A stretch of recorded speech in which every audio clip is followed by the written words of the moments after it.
Bem-vindo ao canal do Gai, me chamo Thiago Toscano Ferrari e vamos para mais um episódio da série teológica com a temática de hoje sobre o diálogo entre Jesus e Nicodemos.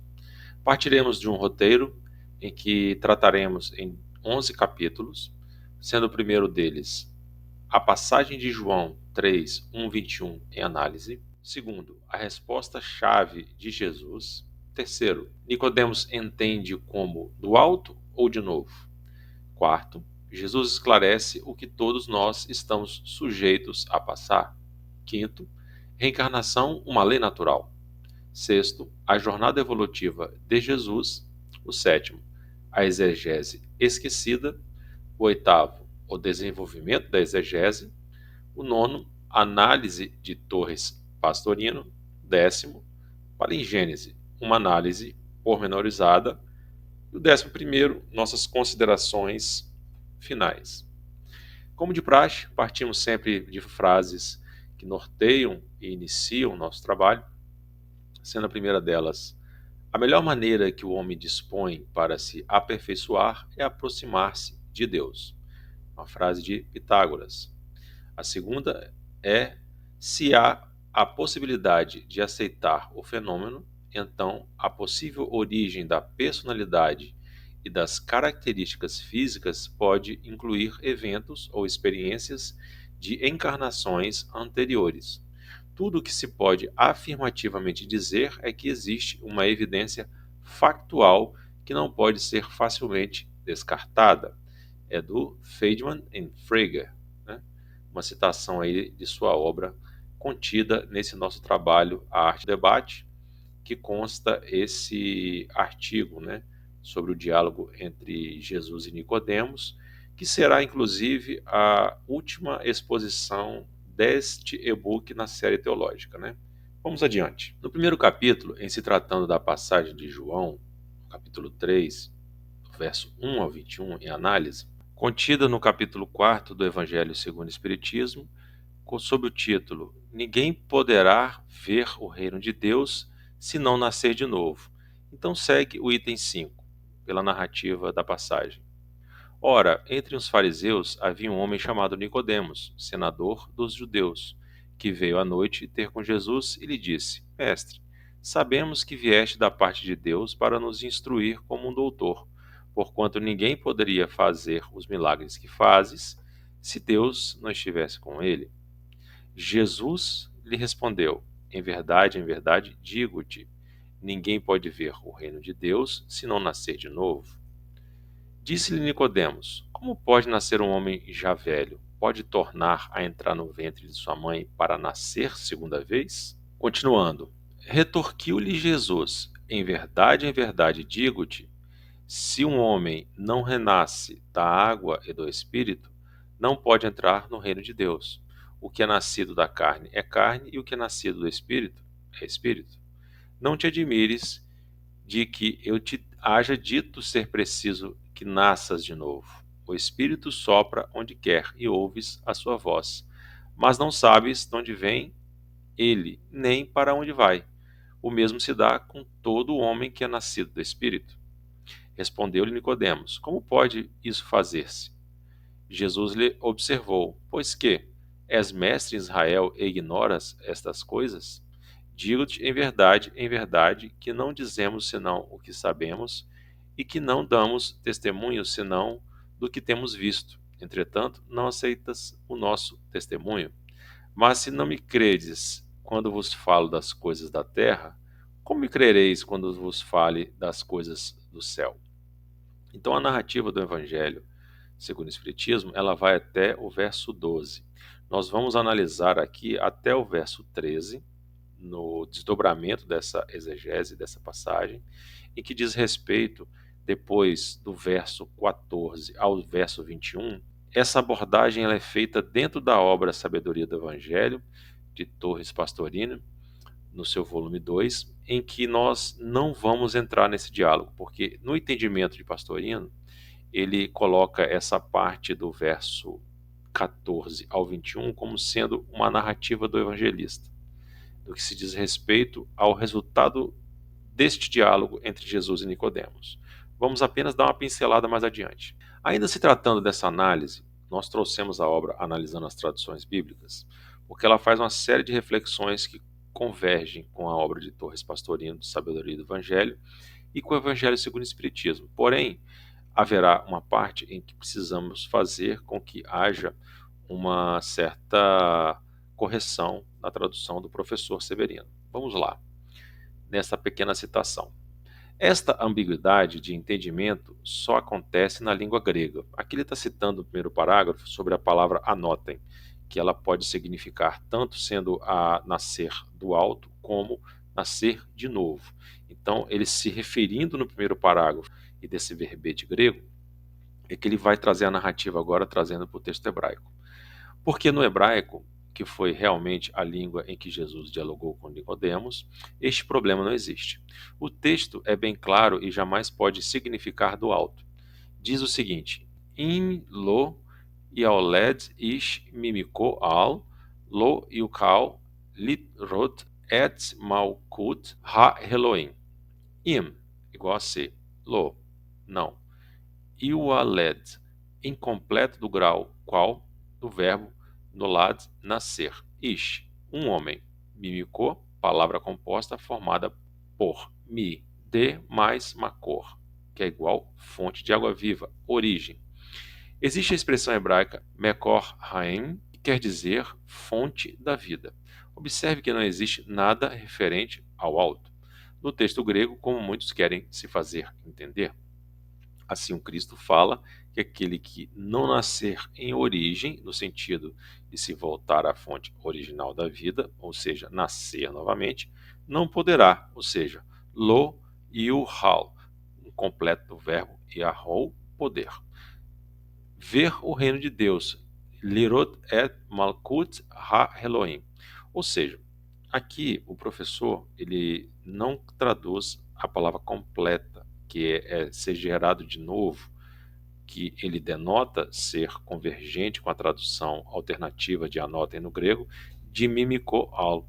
Porém, no nosso trabalho, nós damos louvores a essa crítica, porque mimiko al significa que essas duas partículas, sendo essa preposição al, sua tradução sobre, ou do alto, e mimikor gerado. Então, o texto corretamente no hebraico, ele segue o escriba a alternativa do texto grego como nascer do alto, porque mimikor al significa gerado do alto. Então, nessa correção que nós vamos fazer na obra do professor, é simplesmente para inferir a certeza de que o texto hebraico ele é posterior ao texto grego. Então, o texto grego ele é o original do Novo Testamento. Então, o escriba, ao traduzir para o hebraico, ele entendeu que anotem estava se referindo a nascer do alto. Então, por isso que ele leva a palavra no hebraico mimiko al. Ok?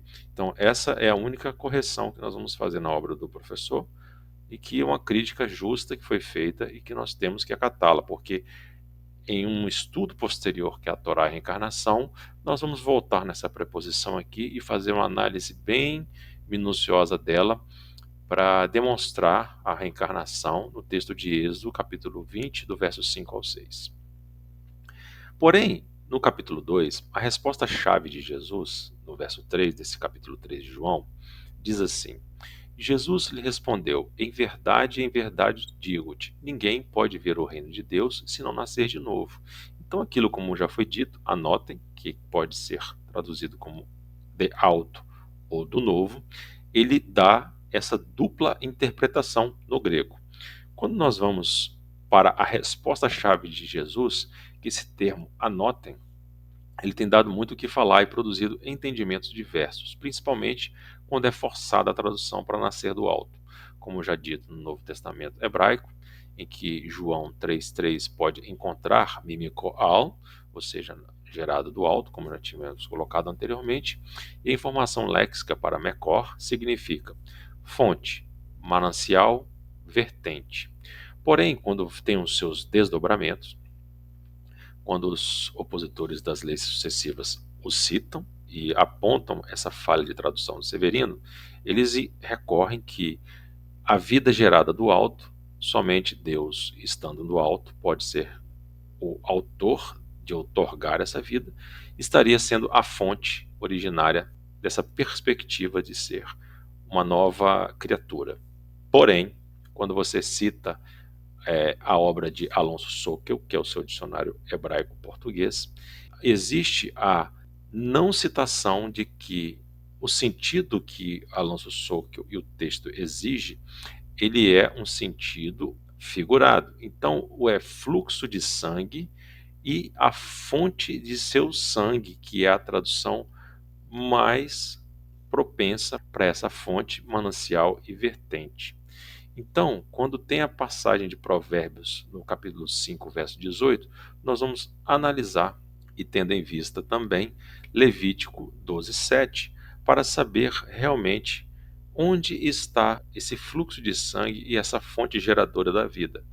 E nessa perspectiva, nós temos aqui também a tradução de Rivka Berezin, no seu dicionário hebraico-português, como sendo origem, original, infinito. Aí, nessa perspectiva, como nós dissemos, como entendemos que esta passagem é de cunho simbólico, Luiz Alonso Sokkel, eles nos convida a este sentido que defendemos, quando coloca o sentido figurado, a parte destacada em sua obra, não obstante que o manancial da vida é o eterno, mas quem dá a vida a qual nossa encarnação está propiciando é a mulher, tal qual vemos na passagem abaixo, citada anteriormente, de Provérbios capítulo 5, verso 18, em que será abençoada a tua fonte, Mecor, e te regozijarás com a esposa de tua juventude.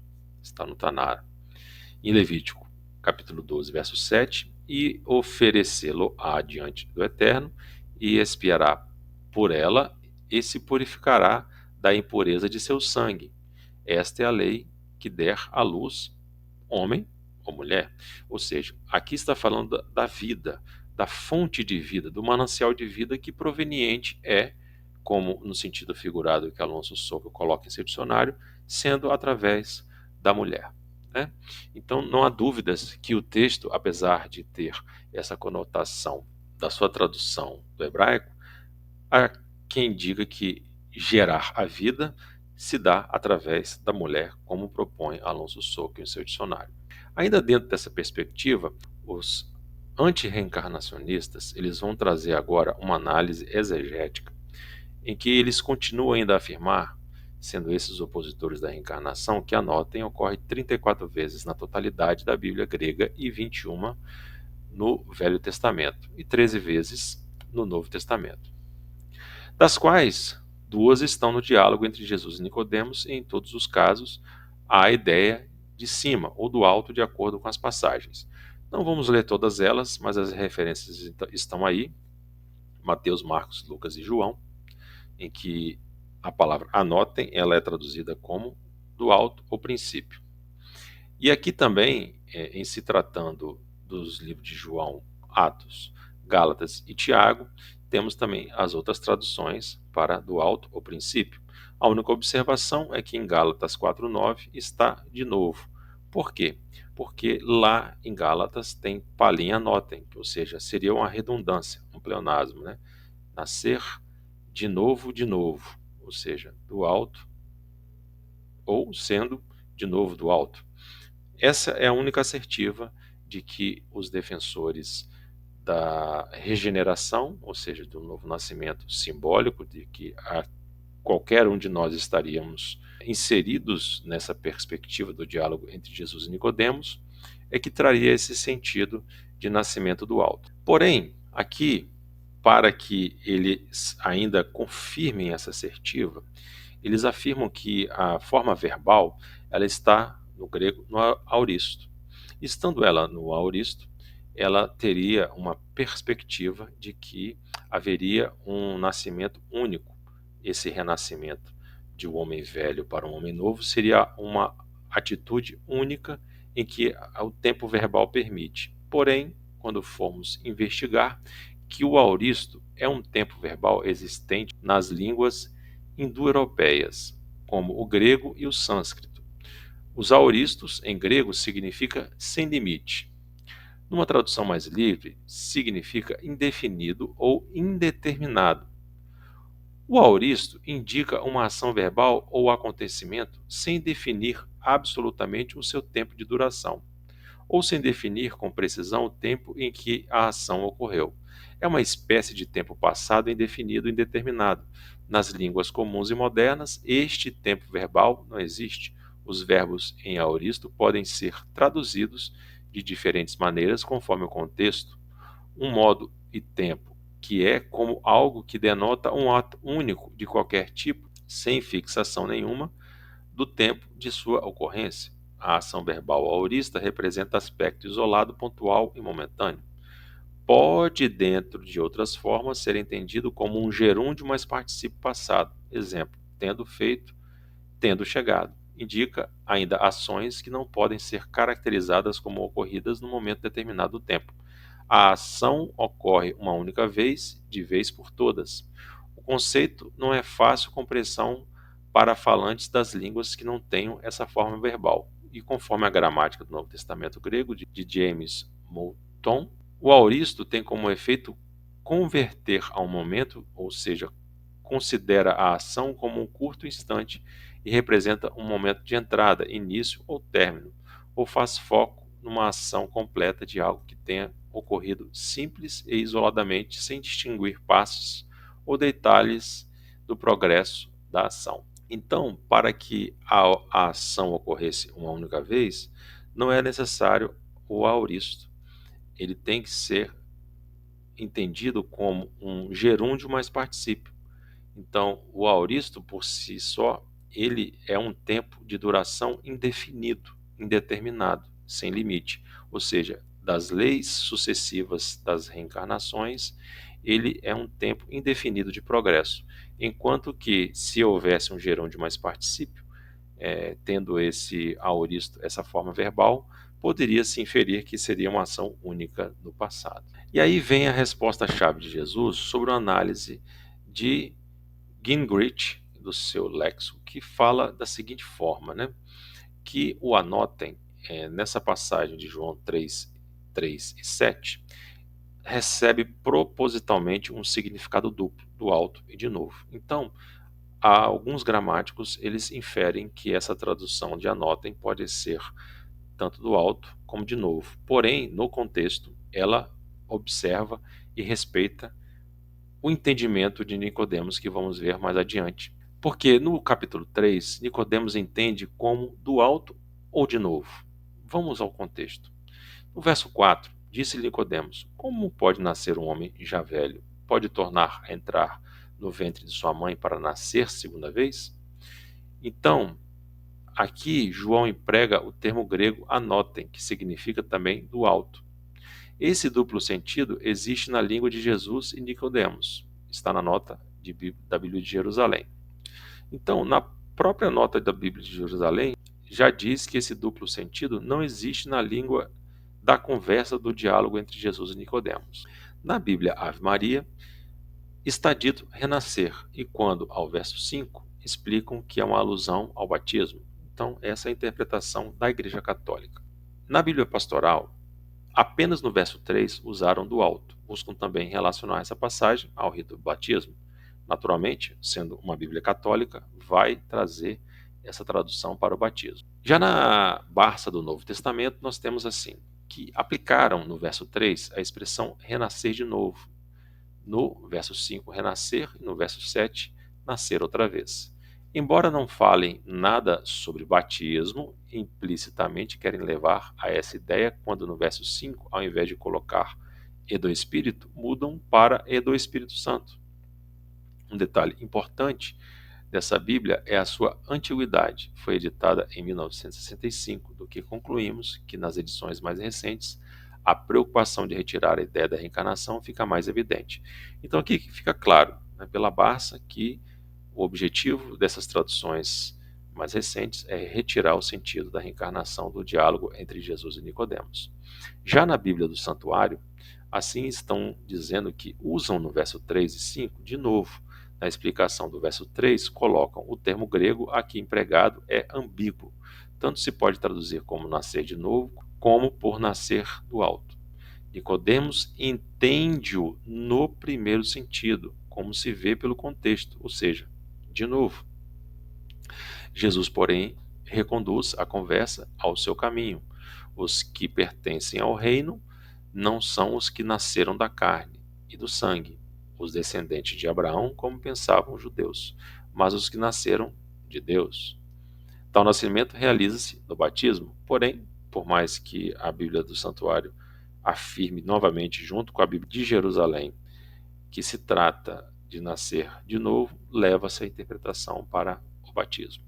E na Bíblia do Peregrino, do próprio Alonso Sokol, seu tradutor, informa-nos que Nicodemos em grego quer dizer vitória do povo, aliás, muito significativo para a ideia da reencarnação. Ou seja, o próprio Alonso Sokol, que foi citado pelos anti-reencarnacionistas, o seu dicionário, ele alude na sua Bíblia do Peregrino, que ele mesmo traduziu, como a ideia da reencarnação. Ou seja, a interpretação que Alonso Sokol dá, está até no nosso material do e-book, é a mesma do Pastorino, que é o quarto nível de interpretação dessa passagem, que nós vamos ver mais adiante. Em se tratando da Bíblia Editora Vozes, mais uma Bíblia católica, nos versos 3 e 7 aplicam o do alto, dando a seguinte explicação.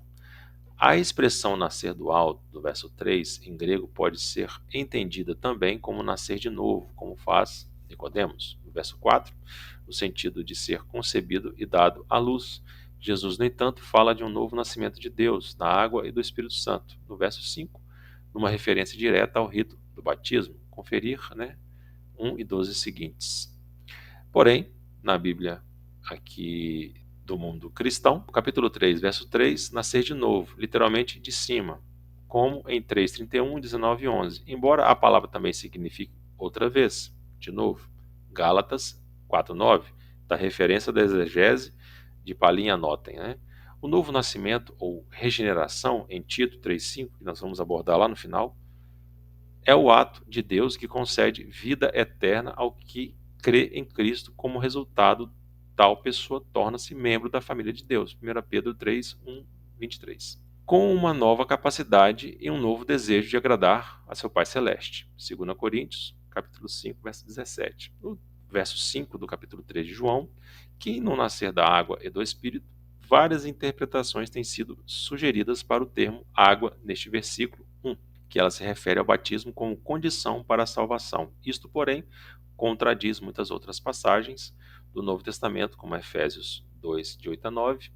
E segundo, representa o ato do arrependimento indicado pelo batismo de João. E terceiro, refere-se ao nascimento físico. Assim, o versículo diria: quem não nascer a primeira vez da água e a segunda vez do Espírito. E no quarto ponto, significa a palavra de Deus, como em João 15:3. E no quinto e último ponto, é um sinônimo para o Espírito Santo, sendo esta tradução da água, isto é, do Espírito, uma verdade é clara: o novo nascimento vem de Deus através do Espírito. Então, todas essas Bíblias aqui, com algumas exceções, de duas Bíblias católicas que nós lemos anteriormente, afirmam de novo, como a tradução anotem, e Alonso Sokol traz uma interpretação que converge com a de Pastorino, do que o nome de Nicodemos significa vencedor do povo, trazendo uma alusão a uma perspectiva da reencarnação. Porém, no quarto capítulo, em que se trata em Jesus esclarece o que todos nós estamos sujeitos a passar, no verso 5, retorquiu-lhe Jesus: em verdade, digo-te, se um homem não renasce da água e do Espírito, não pode entrar no reino de Deus. Então, para os judeus, o nascimento da água simbolizava um nascimento material, ou seja, do corpo físico. E, nesse aspecto, é citado dentro do Evangelho segundo o Espiritismo, do item 6 ao 9 do capítulo 4, que nós já citamos, esse elemento gerador, em que Gênesis, capítulo 1, verso 2, está escrito: o Espírito de Deus pairava sobre as águas. No verso 6, e disse Deus: haja firmamento no meio das águas e a separação entre águas e águas. No verso 9, disse também Deus: ajuntem-se as águas debaixo dos céus num só lugar, e apareça a porção seca. E assim se fez. E em João 3:5, numa tradução direta do hebraico feita pelo Cícero Braga na época dessa lista de discussão, ele assim havia traduzido: Amém, amém, lhe digo, ninguém, se não nascer da água e da ruach, essência, não pode entrar no reino de Elohim, ou seja, Deus. Então, nessa perspectiva, entendemos que o elemento gerador para a conversa que Jesus teve com Nicodemos era a água, ou seja, simbolizando o renascimento material do corpo físico, e do espírito, o elemento no que se diz respeito à identidade espiritual que é dissociada da matéria. No verso 6, e aí começa a ter mais embasamento do diálogo entre Jesus e Nicodemos. O que nascer da basar, ou seja, carne, é carne. O que nasce do ruach, essência, essência. No verso 8, aí é dito, né? O Espírito sopra onde quer e ouves a sua voz, e não sabes de onde vem ele, nem para onde vai. O mesmo se dá com todo homem que é nascido do Espírito. Então, numa tradução também feita pelo Cícero, no verso 8, sopra onde quer, o ruach, essência, e entendes a sua voz, mas não sabe onde vem nem onde ele vai. Assim de qualquer nativo da ruach, essência. Se vocês observarem, como nós falamos anteriormente, existe uma dissociação entre o que é material, da carne, e da essência espiritual, o que é espírito. A natureza espiritual provém de Deus, ao qual criamos os seus seres simples e ignorantes. Na outra, é uma natureza material em que há a necessidade desse espírito reencarnante regressar à vida física para continuar o seu processo de aprendizagem e progresso espiritual. Uma outra perspectiva, em que no verso 8 o Espírito sopra, ou seja, se fosse uma interpretação de o Espírito Santo, como que não poderíamos saber de onde ele vem se não procedente da Trindade como dogma cristão, católico e protestante? Então, se o Espírito sopra, não sabe de onde vem nem para onde vai, significa que, na visão tanto de Celestino, Pastorino e Kardec, que se não sabe de onde vem, não se sabe a sua última encarnação. Não se sabe para onde vai, ou seja, nem qual será a sua próxima. Essa é a essência do diálogo do verso 8. No verso 10, existe uma pergunta curiosa de Jesus, em que ele fala: Jesus lhe observou, pois que és mestre em Israel e ignora estas coisas? Ou seja, se ele era mestre e não entendia ainda o processo das vidas sucessivas, como é que ele poderia ignorar esse conceito que Jesus estava apresentando? Se fosse se tratar do batismo de João e, por conseguinte, sendo esse necessário para que houvesse a entrada do reino dos céus, teríamos que inferir que seria um ritual conhecido por Nicodemos. Fato que, quando existe dentro do judaísmo um ritual que foi adaptado por João Batista, o ritual do mikveh, que é um ritual de purificação. João Batista pega esse ritual e transforma como um ritual do batismo de arrependimento. Então, são dois conceitos diferentes. O batismo de João Batista é uma coisa, o mikveh, que é o ritual judaico, como purificação, coisas diferentes. Então não pode ser uma pergunta para Nicodemos, sendo ele mestre, porque ele deveria ter um conhecimento prévio daquele conhecimento da reencarnação, e não de conceitos diferentes do batismo de João Batista e do mikveh, do ritual de purificação dos judeus. No verso 11, aí Jesus encerra esse primeiro bloco aqui. Digo-te em verdade, verdade que não dizemos senão o que sabemos, e que não damos testemunho senão o que temos visto. Entretanto, não aceitais o nosso testemunho. Mas, no capítulo 5, existe uma inferência de Jesus muito curiosa. Reencarnação, uma lei natural. No verso 12, assim ele diz: Mas se não me credes quando vos falo das coisas da terra, como me crereis quando vos fale das coisas do céu? Muito bem. Nessa parte aqui, Kardec encerra a análise e parte para a interpretação a partir do item 6 até o 9. Aí Pastorino prossegue, vai até o verso 21 e Severino une os dois conceitos. Porém, Quando observamos que, se não me credes quando vos falo das coisas da terra, ele já derruba a tradução de anotem como sendo o nascimento do alto. Porque o nascimento do alto não poderia ser tratado como coisas da terra. Então, ele não falou de coisas do céu, coisas do alto, ele falou de coisas da terra. Então, o que ele falou? De uma lei natural, sendo ela a reencarnação. Bem prático e objetivo nesse questionamento de Jesus para Nicodemos.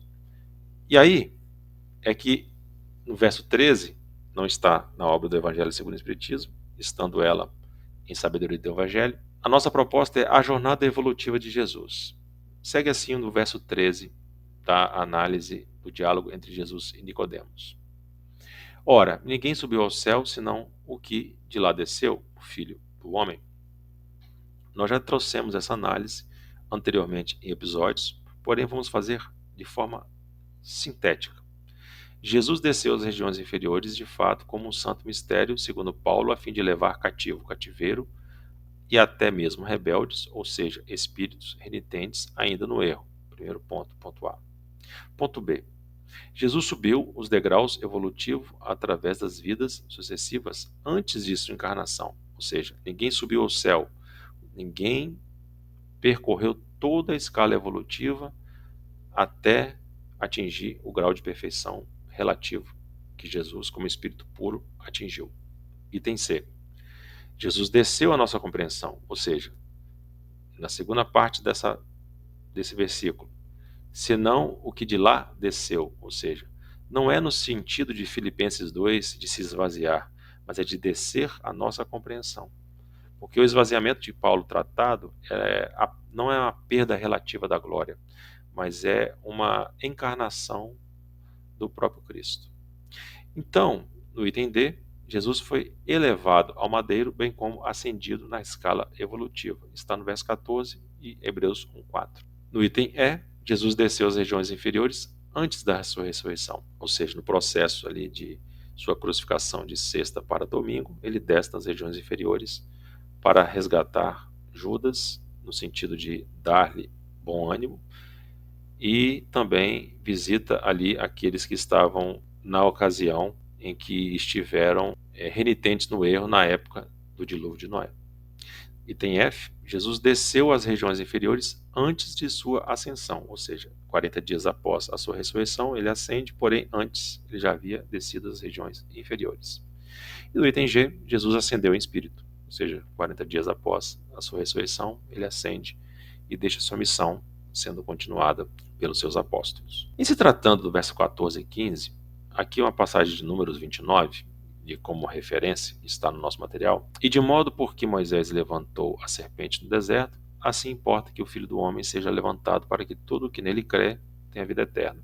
Pastorino traz até uma alusão de que essa serpente levantada em Números 29 por Moisés, havendo ali muitas serpentes no deserto picando os judeus ali no processo do êxodo, ele ergue uma haste de bronze e as pessoas, ao olharem, visualizam a serpente e elas, de forma alegórica ali, de forma que havia a cura através das picadas que eles sofriam das serpentes.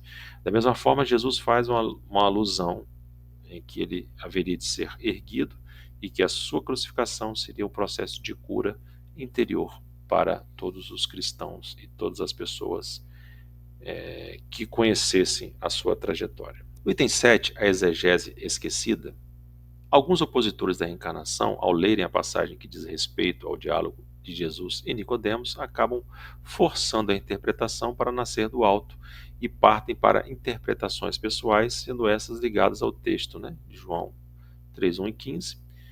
E essas exegeses particulares estão com essas referências, porém, no segundo parágrafo, esquecem-se da exegese que eles próprios não usam, tal como nós referenciamos cada versículo com a exegese que as Bíblias de estudo apresentam. Então, está aí, se vocês quiserem adentrar mais detalhadamente, as referências estão aí para feitos de comparação e perceber que as interpretações particulares saltam aos olhos. No desenvolvimento da exegese, nós trouxemos aqui uma referência histórica que Pastorino trouxe em sua obra. sabedoria do Evangelho.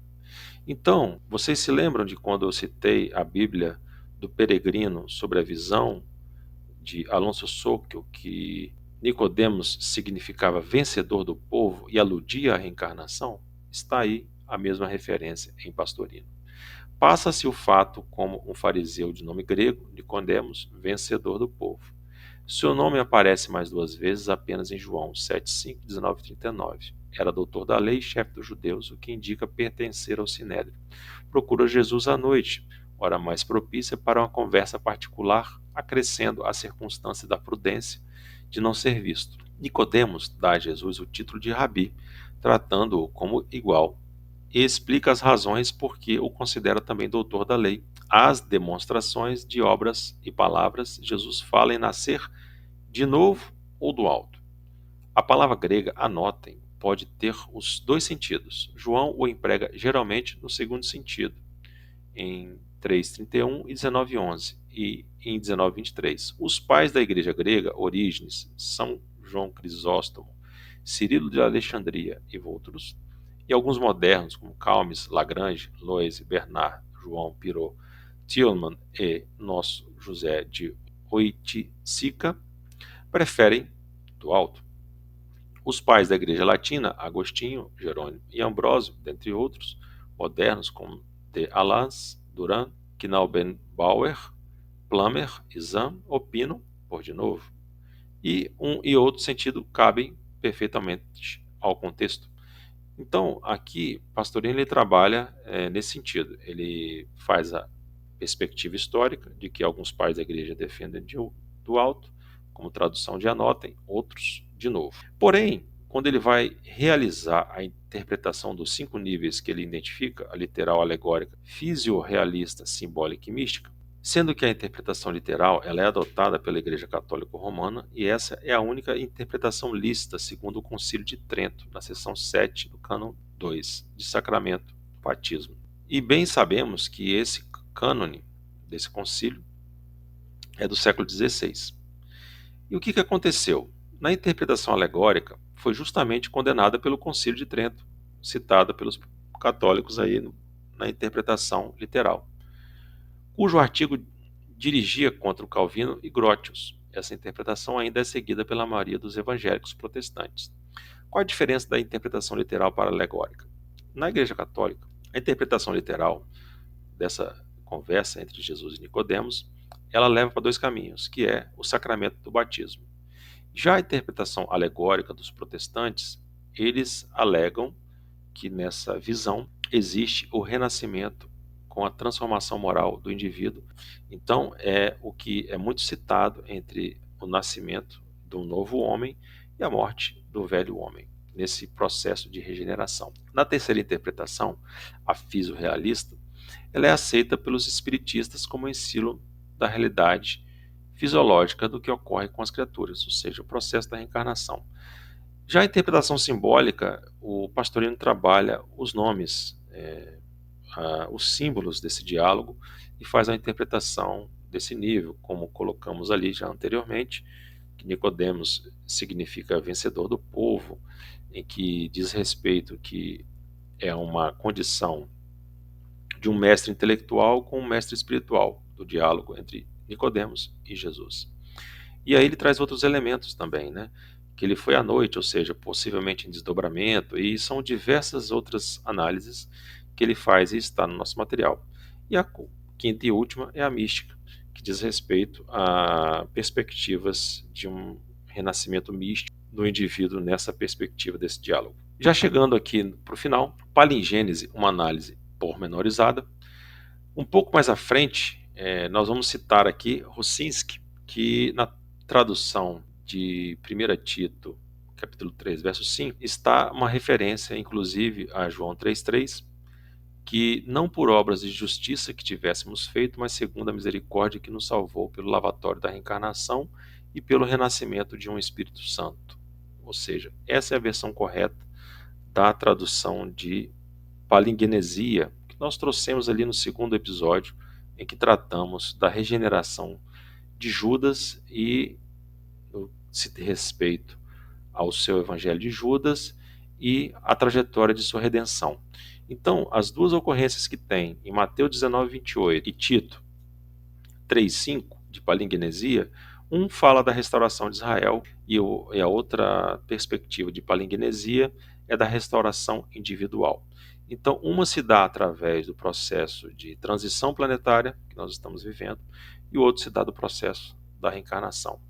Se quiserem examinar com mais detalhes, tem no nosso material mais destrinchado, texto grego e tudo mais. Porém, quando investigamos o livro de Atos, observamos que Paulo não tinha a prática de batizar os cristãos através do batismo de João Batista. O processo de batismo do Paulo era por imposição das mãos. E, inclusive, temos no nosso site o texto e e-book, o ritual do batismo do Paulo Neto, que esclarece muito devidamente essa questão, que os primeiros cristãos faziam a imposição das mãos. Quiserem investigar melhor, Atos 10, a primeira conversão dos gentios, em que há o batismo do Espírito Santo antes de terem sido batizados pelo batismo de João. Então, Paulo está inserido nessa assertiva. Quando ele chega para que houvesse o batismo, é a eclosão da mediunidade que entra primeiro, antes do batismo de João Batista. Então, está aí a conclusão do nosso trabalho. E, numa perspectiva final, muitos arrematam nos lançando anátema com a passagem, né? E como aos homens está ordenado morrerem uma só vez, vindo depois o juízo, em Hebreus 9:27. Entretanto, o verso diz morrer uma só vez, e não viver uma só vez. E para que o argumento fosse forte o suficiente, como alegam para derrubar a lei natural da reencarnação, conforme João 3:12 que vimos neste estudo, né? A passagem deveria ser a seguinte forma: e como aos homens está ordenado viverem uma só vez, vindo depois o juízo, certamente o escritor da Epístola aos Hebreus, que é discutida a sua autoria, onde dizem ser de Paulo, Lucas ou até mesmo alguns apóstolos, ou até, quem sabe, algum pai da igreja, né? Diversos deles também como autores simultâneos. Fica a elucidação da seguinte questão do capítulo 9, que tem por único objetivo a mensagem final sobre a volta de Cristo, e não a condenação à reencarnação, que não é o assunto do mesmo referido capítulo, onde assim termina, no verso 28. Assim também Cristo, tendo se oferecido uma vez para sempre para tirar os pecados de muito, aparecerá segunda vez sem pecado aos que aguardam para a salvação. Então, o contexto do capítulo 9 de Hebreus não é nem a favor nem contra a reencarnação. Ele fala da volta de Jesus única e exclusivamente. Então aqui chegamos ao final. Essas foram as fontes bibliográficas, consta no nosso material. Se você gostou do conteúdo, segue o nosso site, as nossas redes sociais, que vocês possam se inscrever no nosso canal, ativar o sino das notificações, curtir e compartilhar este conteúdo que precisa chegar ao maior número de pessoas possível. Nosso muito obrigado e até breve para o próximo episódio da série teológica.